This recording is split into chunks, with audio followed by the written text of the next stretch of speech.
Rossiya менен 28 000 tonnaga kelişim түзүп деп атпайсыңарбы? Канчадан түздүңөр?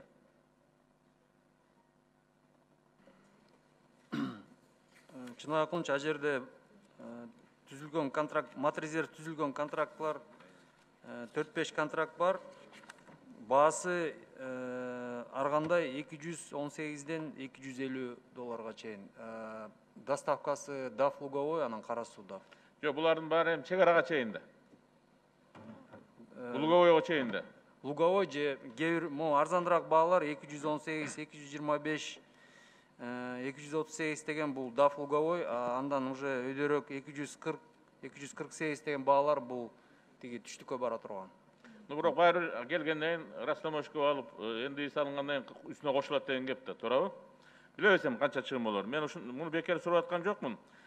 Өткөн жумада эле биз, өткөн жума эки жума мурда ушул жерден бир мыйзам кабыл алып бердик эле, өзгөчө кырдаал учурунда пайдаланасыңар деп өкмөт. Ошону пайдаланып силер бир токтом чыгардыңар. Карасак, мына макарондун БКЦсын 90 сом деп атасыңар, ундукун 20 сом деп атасыңар да. Ошол эле мезгилде айтып атасыз, мына $250 келишим түздү. $250 бүгүн курс менен салып көрсөңүз, мен 85-ни айтпай эле коеюн, бүгүнкү курс менен 20 сом болот. Кантип анан кийин буларды момундай МКЦ коюп атасыңар, мен түшүнбөй атам да. Муну ким, кайсы акылдуу киши эсептеп чыгарып атат? 90 сом макарон коюп атасыңар. Аны элге жеткенде канча сом болот билесиңерби? Унга болуп тур 20 сом койдуңар. Буудайдын баасы да 20 сом болуп атат. Мына азыркы эле силер айткан курс боюнча. Кандай болот бул? Уруксат этсеңиз, бул суроого антимонополия орган жетекчиси бул жерде жооп берип койсо. Жооп берсин. Саламатсыздарбы, урматтуу депутаттар.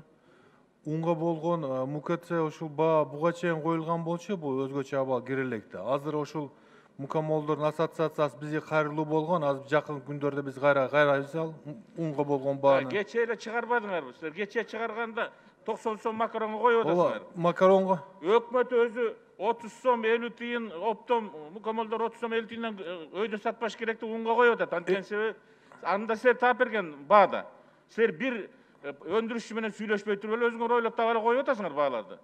Биз буну эми Силер кимдин кызыкчылыгын ойноп атасыңар? Бүгүнкү күндө мен билем, мына баары силер жакшы билесиз, Кыргызстан дагы саясат, экономика ошо контрабандага багытталган саясат болгон. Ошо менен күн көрүп келген.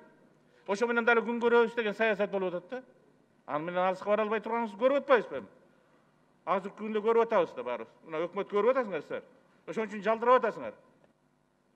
Мурда иштеп аткан Кыргызстандагы өндүрүштөр 2 эсе эмес, 5 эсе түшүп кеткенин көрдүңөр. Ошончо киши ишсиз калганын көрдүңөр. Дале өзүңөр өкмөт, мен жакшы билем, өткөн жумада эле контрабандистке жалдырап атасыңар. Контрабандисттер чогултуп алып, айланайындар контрабанда алып келип бергиле деп. Баягы эле саясат, өзгөргөн жок саясатыңар. Аларга жалынып атасыңар, бирок 1000 жалынгыла контрабандага мүмкүнчүлүк болсо силердин жалынбасаңар да алып келет алар. Силер жалынбасаңар да алып келет. Берчиңерди берет. Маселе анда эмес. Маселе кошун өлкөлөрдүн өкмөттөрдүн саясаты келип силерди жаргата коюп койду. Ошон үчүн силер баягы эле кайра келип өзүнүн өндүрүштөргө күч кылып атасыңар да. Бул чыгарган бааңарды көрүп отуруп мен таң калып атам. Кайсы акылдуу киши ушундай нерселерди кылып атат деп. Элди ойлогон киши 90 сом кылабы макаронго? МКЦны. Элди ойлогон киши МКЦны 90 сом кылбайт? Бул эми азыр реалдуу бир негизден келип чыгыш керек да. Бир реалдуу негизден келип чыгыш керек. Кайдан алып атасыңар баанын баарын? Асмандан алып атасыңарбы? Кыргызстандын өкмөтү, Кыргызстандын эли үчүн кызыкчылык иштеген жок бүгүнкү күндө. Ам бир неме болсо мактанасыңар, биз контрабанданы токтотуп койдук деп. Жалынып атасыңар, контороңорго чакырып алып, алып келгиле контрабандан деп. Бирдемеси элди багып атабыз деп. Элди ушинтип 25 жыл багабыз деп, анга такадыңар экономиканы. Анга алып барып сал түртүүдүңөр да анан кийин элди багып атабыз дейсиңер. Мындай саясат менен экономика оңолбойт. Бир эле нерсени айтып атам, ушундай дагы токтом чыгарарды ойлонбойсуңарбы? Эркин Шамсутдинович, Кубатбек Айылчиевич, өкмөт токтом чыгарып атканда бир ойлоносуңарбы? Же жөн эле чыгара бересиңерби?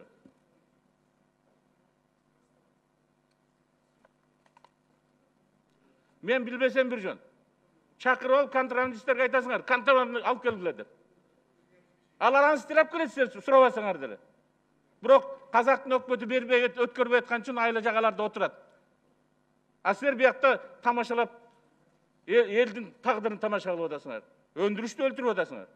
Biraz öndürüşçülerden de сұрақ қойғыла bir нәрселер. Bağlardı koyordu. Bağlardı taqtırganda, mıkıtsını koyğanda, же başka нәрсені өткенде, қандай болады деп. Қанша қап келіп отырсыңар деп. Мына жақсы білесіңер өкмет.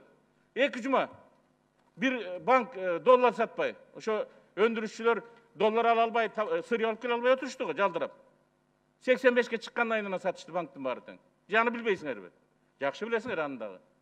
Ошон үчүн биринчи кезекте силер экономиканы ойлосоңор, анда азыр бүгүнкү күндө баягы күнүмдүк менен жашап аткан маселени токтотуп, бир аз алысыраакка карап, алысыраактан ойлонуп иш кылгыла да. Мен айтып аткан сөздүн баарынын артында факт бар экенин жакшы билесиңер өкмөт. Мен ар бириңерге жибердим. Маалымат жибердим. Ким эмне деп, кайсы өкмөттүн мүчөсү кандай саясат жүргүзүп аткандан бери. Чара көргүлө да. Туура саясат жүргүзгүлө да. Калп эле буяка элге чыкканда элди ойлогон киши болбогула да. Андай болбойт. Антиэкономиканы жылдыра албайбыз. Антиэкономиканы анга түртөбүз. Анан бизге сабакты кошуна өлкөлөрдүн өкмөттөрү анан кийин жакшынакай кылып өткөрүп коюп атат. Бүгүнкү күндө баарыбыз мен кыйратып айтпайлы, бу киши айтып атпайбы, ундар турат. Эмне үчүн аларды кыйнап атат? Алар алып келген баасына кошуп сатам десе 180, 1800, 1650, 1700'den ылдый жок аларды сатайын. Эгер да расмий эмес алып келгенде даже. Мурдакы контрабандаларды саталы десе. Азыр ошон үчүн уну алып келе албайт. Анткени казактын өкмөтү бизге un бергенге да, buğday бергенге да уруксат берди. Бирок айтты, өндүрүшчүлөрүн чакырып алып дагы, зернотрейдерлерин чакырып алып дагы айтты. Эгерде сырткы рынокко товар чыгарсаңар, анда ички рынокко ошол канча процент чыгарганыңардын 30%-ин биз койгон баадан өйдө сатпайсыңар деп. Ошон үчүн казактар бүгүнкү күндө же бизге асмандын башы менен buğday un берип атышат, сунуш кылып атышат. Же болбосо эчтеке бербей атышат. Анткени алардын дагы өндүрүшчүлөрү өздөрүн ойлоп атышат. Зернотрейдерлери, buğday трейдерлери өздөрүн ойлоп атышат.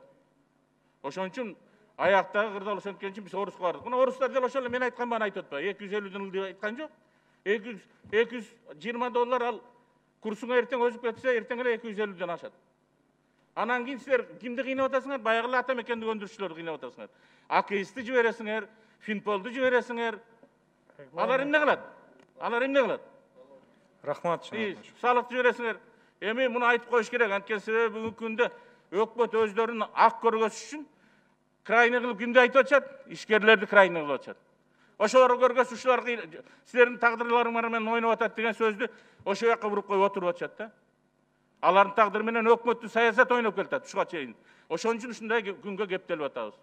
Мынакей мен бар цифраларды карап көрдүм. Биз күнүмдүк оокаттан башканы ойлобойт экенбиз. Бүгүнкүнү жеп эле, контрабандисттер тең бойло ошону ойлойт. Бүгүн эле анткени мыйзамсыз аларды. Бүгүн алып келиш керек, таратып иш керек, чөнтөгүнө салчысын салыш керек, андан кийин алып пайдасын алып отуруп калыш керек. Ошону менен күрөшсө, ошондо бир нерселер чыкмак. Рахмат. Жооп бересиздерби, Кубатбек Алчевич? Урматтуу Чынакулович, мүмкүн сиздин айткан сөзүңүздө дагы төркүнү болушу мүмкүн. Бирок биринчи кезекте бүгүнкү күндө өкмөт жөнөкөй кыйналып турган элдин катмарын ойлоп атабыз. Ошондуктан дагы баага ограничение, баага маселелерди коюуга биз аргасыз болуп атабыз.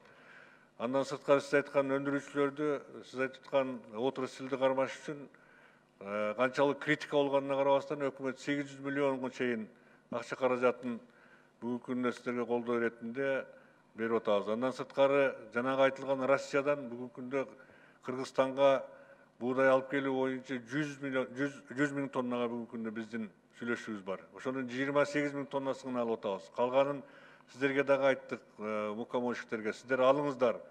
Биз ошол сиздерге берели ошо калганын ошактан сатып алыңыздар деп билесиз. Мына жана мен баяндамамда айткан 220 миллион сомду un чыгаруучуларга кыска кредит катары кылып бердик. Аны бир топ ошо un чыгаруучулар, анын ичинде майдаларына чейин алгандар болду. Мына айтсам, чоң-чоңун айтпаганда майдалары мына даже жеке ишкерлер сатып алды 10 миллион сом, Тазажан деген ошо 15 миллион сом, Бегматов деген жеке ишкер 15 миллион сом, Мариям Ош, Мариям Жаллабад, Агун бардыңыздар колдон келишинче жардам берүүгө аракет кылып атабыз. шарт бүгүнкү күнгө баарыбыз туура түшүнгөнү тургандай ушул акыбалга алып келип атат. Элде өзүңүз билесиз, башында кандай ажиотаж болду. Ундун баасын каяка чыгардык, башка товардын баасын каяка чыгардык. Финполиция только бааны кармаганга барды. А Матрезерв өзүнүн методикасына ылайыктуу бааны аныктап берди. Мунун баарын билем. Мен айтып аткан нерсе башка. Биздин саясат күнүмдүк болбош керек. Биздин саясат алыска багытталган болуш керек дедик. Силер берип аткан кредиттин да тагдырын жакшы билем. Дагы Ал колдойбуз. кредитти деле алып эмне жулунгандар аз. Майда чүйдө алып аткандар кимдер экенин билбейм. Бирок ал бекер кредит эмес. Ал кредит пайызы менен, туурабы? Пайызы менен алынып атат. Ошол кредитти алгандан кийин мен жаңы эле айтпадым, 2 жума доллар саткан банк жок. Доллар саткан банк жок. Маселе болду. Сырьон алып келебиз десе, бир банк доллар саткан жок. Анан бирок кыйнап атканыңар силер өндүрүүчүлөр эми кыйнап атасыңар. Буга чейин дагы туура эмес саясат менен кыйнап келгенсиңер. Мен ошону түшүндүрүп айтайын дедим. Мен эмне үчүн айтып атам? Башкаларды билбейм. Мына жаңы эле айтып атпайбы? Жардам сурагандар 10 эседе эмес, 100 эсе көбөйдү. Жекеле баягы күнүмдүк оокат менен күн көргөндөр эмес. Көп интеллигенттер жардам сурап атат. Интеллигенттер, айлык алгандар жардам сурай баштады. Биздин жон терибиз жука экендигин ошол көргөзүп атат. Бул жардам жөн эле асмандан түшпөйт да. Анын баары бир нерсеге байланган да. Анан мен муну айтып атканым силер өндүрүүчүлөргө менен сүйлөшпөй туруп эле силердин тиги антимонополдук комитетиңер оюнан келген бааларды чыгарып атат. МКЦны дагы мен жаңы эле айттым, 90 сомдон силер МКЦны коюп атасыңар. 90 сомдон койсоңор, ал элге канча сомдон жетет деп ойлоп атасыңар. Макаронго мисалы. Сурабайсыңарбы, эсептебейсиңарбы, карабайсыңарбы деген эле нерсени айтып атам. Мен силердин могу цифраларыңар аркылуу жооп берип атам, элдин алдында кичине түшүндүрүп коюп атам да. Кичине бир цифраны коердун алдында тактап койбойсуңарбы ушуну депчи. Эл менен иштешпейсиңерби деп. Өндүрүүчүлөр менен дагы, алып келип саткандар менен дагы иштешсеңер анан ортосу чыгат да. Мен ошол эле айттым. Ачуучундукты бир гана биздин Фабула ТВ YouTube каналынан угасыз. Жазылууну унутпаңыз.